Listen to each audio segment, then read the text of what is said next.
il y a deux raisons. Il y a une raison, et souvent elles s'allient toutes les deux, c'est la qualité de vie et c'est les atouts et les atouts compétitifs du pays.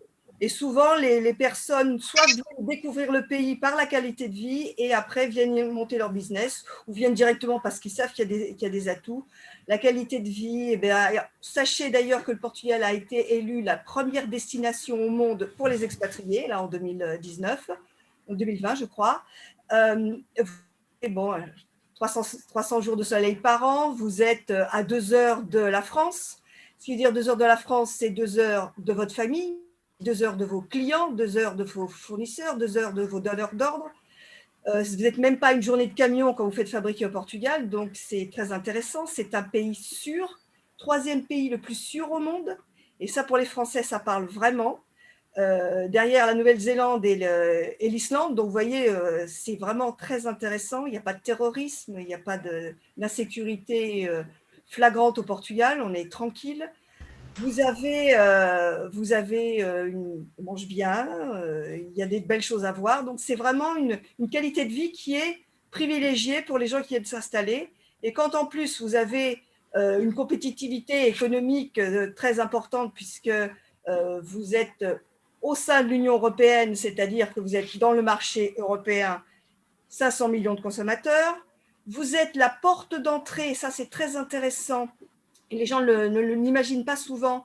Vous êtes la porte d'entrée des 200 millions de pays de lusophone, donc de pays qui parlent le portugais. Vous avez 260 millions de personnes qui parlent le portugais, dont plus de 200 millions au Brésil. Donc quand vous êtes au Portugal, c'est beaucoup plus facile d'atteindre ces pays-là.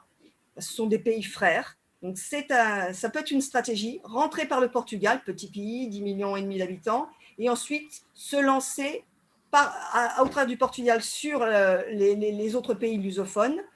Vous avez une main-d'œuvre qui est qualifiée, qui est même très qualifiée, à des coûts plus compétitifs que la France. On dit à peu près un tiers du coût de la France. Des gens qui parlent très bien les langues étrangères, et ça, c'est pas inintéressant, le français, l'anglais, l'espagnol, l'allemand. Donc, il n'est pas difficile de venir travailler au Portugal ou de venir monter des entreprises au Portugal parce qu'on arrivera toujours à s'entendre avec les Portugais. La liste est longue. Les capacités d'innovation qui sont reconnues, et toute une série, je pense qu'on en reparlera après, toute une série d'aides financières aux entreprises et aux entrepreneurs qui peuvent être très intéressants. Et là, on parle de milliards d'euros. Donc, ça peut être aussi un petit point quand on veut s'installer. Tu as évoqué quelques avantages compétitifs. Est-ce que c'est propre à certaines industries ou c'est ouvert à toutes les industries? Non, c'est-à-dire que les avantages compétitifs, c'est plus dans le sens de dire que la manœuvre est qualifiée, que les gens sont bien formés, qu'ils parlent des langues étrangères. Et après, au niveau des aides, alors oui, au niveau des aides, l'Union européenne va donner pour la récupération économique du pays, on parle de 45 milliards d'euros. Et 45 milliards d'euros, c'est beaucoup, beaucoup d'argent pour le Portugal. Donc, cet argent-là se distribué, entre autres, pour des gens qui viennent investir. Juste pour donner une idée, le fameux Portugal, je pense que pas mal de personnes en ont entendu parler, il y a eu 25 milliards en 6 ans. On parle de 45 milliards, dont là, je cherche, voilà, 15 milliards en subventions et 13 milliards juste sur 3 ans. C'est-à-dire que d'ici 2023, le Portugal va recevoir 13 milliards d'euros. C'est énorme. Donc, il va y avoir beaucoup d'aides pour les gens qui ont de beaux projets d'investissement, qui vont venir apporter de la valeur au pays, qui vont venir donner des emplois. Il y aura de vraies opportunités. Aujourd'hui, par rapport à la clientèle que tu as, est-ce qu'il y a un secteur d'activité qui se dégage? Alors, moi, je travaille avec l'industrie. Alors, je dois dire que c'est un peu calme en ce moment. Mais non, moi, j'ai clients sont qui font des implantations, souvent ce qu'on appelle greenfield, donc venir monter des unités de production, lancer des chaînes de fabrication. Donc là, dans l'industrie, à partir du moment où il y a de l'innovation, il y a de vraies possibilités. Vous voyez, il y a vraiment des choses à faire dans les énergies renouvelables, dans le solaire, dans l'éolien. Alors, donc je disais, les énergies renouvelables, pour moi, c'est un secteur qui est très intéressant, qui sera appuyé, et ça, sans aucun doute, par les différents investissements qui vont être fournis par le gouvernement.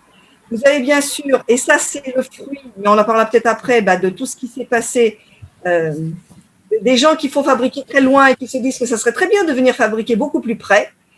Donc, vous avez l'industrie pharmaceutique qui est bien développée au Portugal, qui va se redévelopper. Et là, on parle de principes actifs, c'est-à-dire pas juste le médicament à la fin, mais vraiment le principe actif jusqu'à la chaîne complète de sortir un médicament complet. Et là aussi, j'ai accompagné des clients dans ce domaine-là, mais là, c'était plus sur des dispositifs médicaux qui a des taux d'aide et de subvention qui sont très intéressants.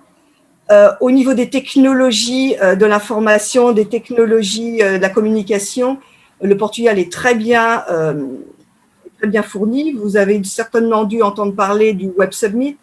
Le Web Summit, c'est, on va dire, la grand-messe de tout ce qui est nouvelles technologies. Le Portugal l'a gagné, a gagné le droit de l'organiser depuis 2016, on va dire, et c'est maintenant jusqu'en 2028. Ça veut dire que le Portugal est mis pendant une semaine sous le feu, vraiment, et ça donne une visibilité énorme au pays.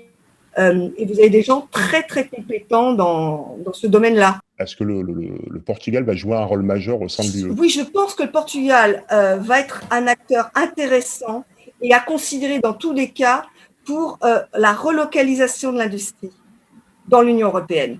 Parce que un des premiers apprentissages de la crise sanitaire, c'est que tous les industriels se sont rendus compte que quand on dépend d'un pays qui est très très loin, qui est à 30 ou 40 jours de bateau, qui n'est pas dans l'Union, qu'on n'arrive pas à joindre facilement, et quand tout s'arrête, nous aussi, à l'autre bout du monde, on s'arrête également.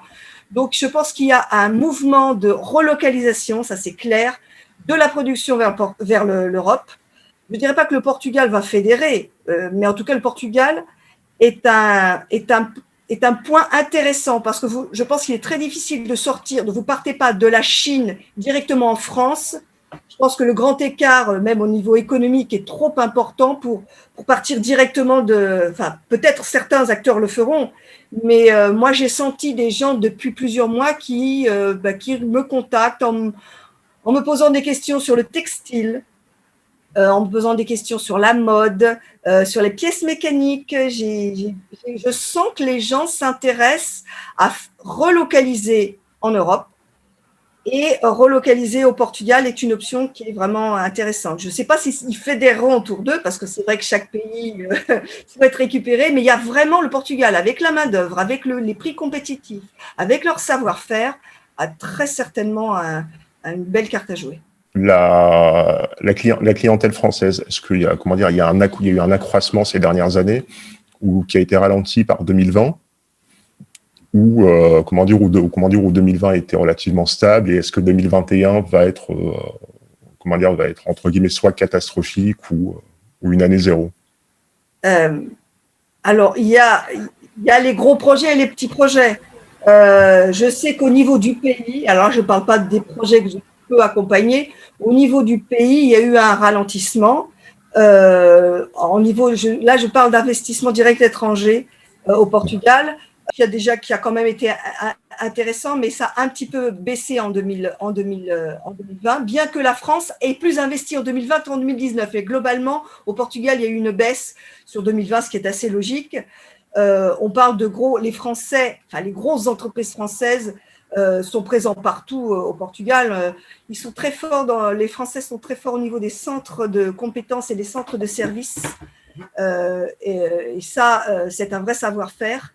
Les Français sont présents aussi partout dans tout ce qui est l'industrie aéronautique, l'industrie automobile, le textile. Enfin, je veux dire, ça a baissé. Mais voilà, je n'ai pas de doute que ça va repartir. Au niveau des projets plus petits, moi j'ai senti clairement une baisse. Moi, j'accompagne des projets d'investissement et d'implantation de plusieurs millions. Ils ont été gelés. J'espère qu'ils vont se décongeler, je pense. Il y a d'autres choses qui sont en vue, il y a des choses dans le tourisme, il y a des choses peut-être dans la viticulture, dans les dispositifs médicaux et dans l'hydrogène vert. Mais bon, voilà, c'est pas encore fait. Mais non, ça a baissé, c'est normal, les gens prennent leur marque, mais je ne pense pas que les gens qui veulent investir, ils vont peut-être arrêter, ils vont peut-être reporter, mais je ne pense pas que les projets, quand on veut investir, qu'on a besoin d'investir parce qu'il faut produire, je ne pense pas que les gens arrêtent complètement leurs projets, à moins que ce soit dans le secteur qui soit complètement sinistré. Mais même ça, l'aéronautique, par exemple, au Portugal, il y a un cluster qui est très intéressant. Moi, j'ai eu un projet dans l'aéronautique. Bon, ça ne va pas redémarrer tout de suite, mais ça redémarrera peut-être en 2024, 2025, mais ça va redémarrer.